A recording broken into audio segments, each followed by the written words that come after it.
in this video, I want to talk a little bit more about Alexis Gumbs and her relationship to the space privatization topic, and really what her work kind of like does to undo some of the assumptions that people make about a lot of arguments on the space privatization topic, whether it be how the resolution should be read generally, what types of arguments can and can't be made in the context of Afrofuturism, and like how those things are really affected by the questions that Alexis Gumbs is really asking about the relationship between Black feminist theory and the kind of like writing of various Black feminist literary works, and its relationship to our ability to kind of understand our relationship to archive, the ability to kind of like think about like what it means to kind of like explore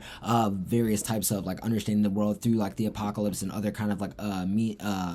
ideas that she kind of explores in her works like M-Archive, her dissertation, Spill, all of which I think are really relevant pieces to the stuff that we'll be talking about here. If you haven't, I will watch the last video, which is the intro to Gumbs and space privatization video, that I think is really important to kind of get a good context for like a lot of the stuff that we'll be talking about here, because it kind of lays out what I think are some of just the base ideas from a lot of her writing that I think traveled through into the space privatization resolution that I think are really relevant. And so I'm hoping that this conversation like continues to push that forward and allows like a really differential way of thinking about like how various types of like Black feminist scholars are really thinking differently about the relationship that kind of like space and other kind of like means of thinking about the relationship that science and tech have to questions of like how we think about like our relationship to the future are really important. And I think that it's like really interesting to see how different Black feminists are really kind of like taking up that work in the way that Gumbs interacts with like a litany of like Black women that she kind of like engages with through her archival processes, and that I think is really relevant to the stuff that we'll come to be talking about here as we talk about like what this looks like as an affirmative, what some of the priorities are in terms of making it happen, and what are some of the case and framework and T arguments. I think in the context of just like what your like general priorities should be in the context of Alexis Gumbs, I think that in thinking about the relationship to space is really trying to question like how teams are kind of thinking about the relationship that futurism has to utopia, and breaking that kind of concept apart in order for you to have a differential relationship to like what the kind of like means of like analyzing time and space together really is. I feel like what's so strong about Alexis Gumbs' work in the context of like arguments like on resolutions such as the one that's kind of becoming present with space is that it really opens up a lot of room to work in terms of how you're able to connect the kind of like Black feminists that are kind of like lost through various histories of erasure and their literary work, in the way that it kind of like relates to like various kind of like works that have happened about the present and futurist kind of works that Black feminist work have taken up, and the various types of like different performative avenues and other kind of like aesthetic and literary kind of like tools that they kind of like take up in order to kind of like build a language for what a different world could look like otherwise, and what that perspective would look like, and what it would do to change the way in which we think about like survival and other processes, all of which I think are really central to the way in which you're kind of thinking about the question of this particular resolution. Because I think when you're able to kind of start to like freak some of these concepts of like how people are creating divisions between space and time, and how they're kind of creating divisions between like other kind of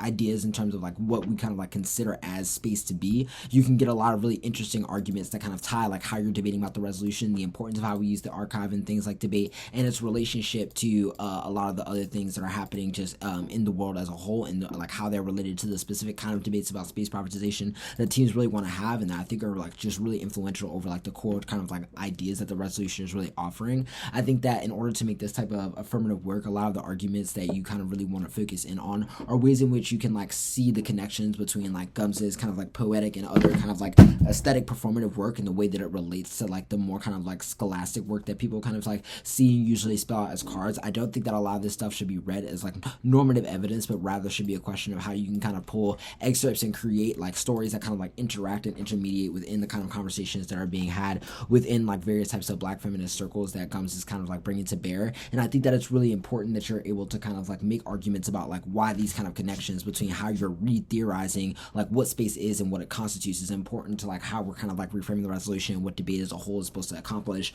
I think this is really important because it allows you to make like linkages between like what Gumbs is kind of doing at a theoretical level and the way it relates to material praxis and the way it's showed up historically in various Black feminist practice, which I think is really important for combating a lot of like the go-to case arguments that people are going to make. Because I feel like on the rest of the case debate, a lot of the work that you're going to be doing is just separating yourself from how teams are thinking about other visions of like what they would consider Afrofuturism, why it kind of like relies on a particular apocalyptic vision of the way in which we relate to the world and the way in which we take up a particular like relationship to the future because of the way in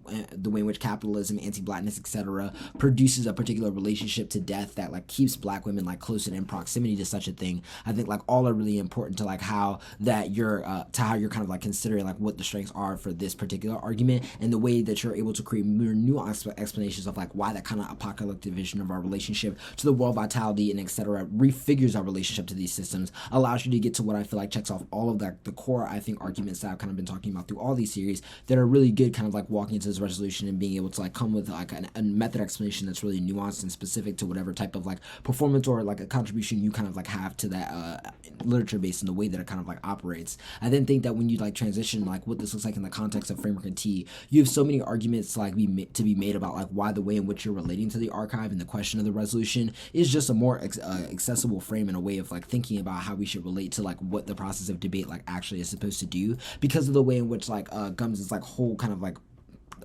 project in like these writings is to uncover the ways in which like the Academy kind of operates as a place to produce a particular imagery that erases like black women and their ability to kind of like see the Academy as something that fulfills them for like the labor that they do. And so it kind of becomes a question of the ways in which black feminist literature passes on like lessons of survival and various types of like ways in which we can kind of like thrive in the face of like things like late capitalism, anti-blackness, sexual gendered violence, etc., and the ways in which those things kind of like change our relationships, like how we're able to like create things like science and technology, the way that we're able to kind of like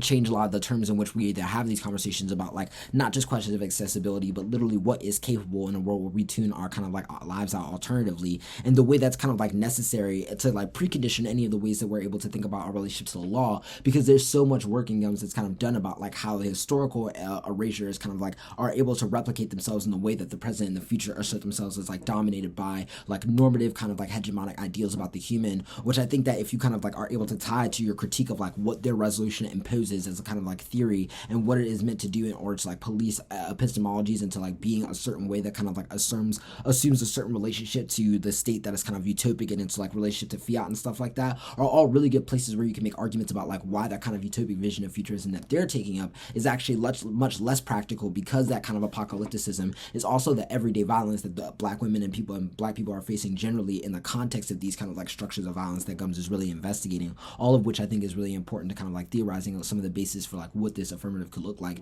and hopefully is like a good basis for you to move into the next video that I'll be doing. And yeah, thank you for tuning into the series I've been doing about Gumbs and space privatization. Yeah, hopefully you tune in for more.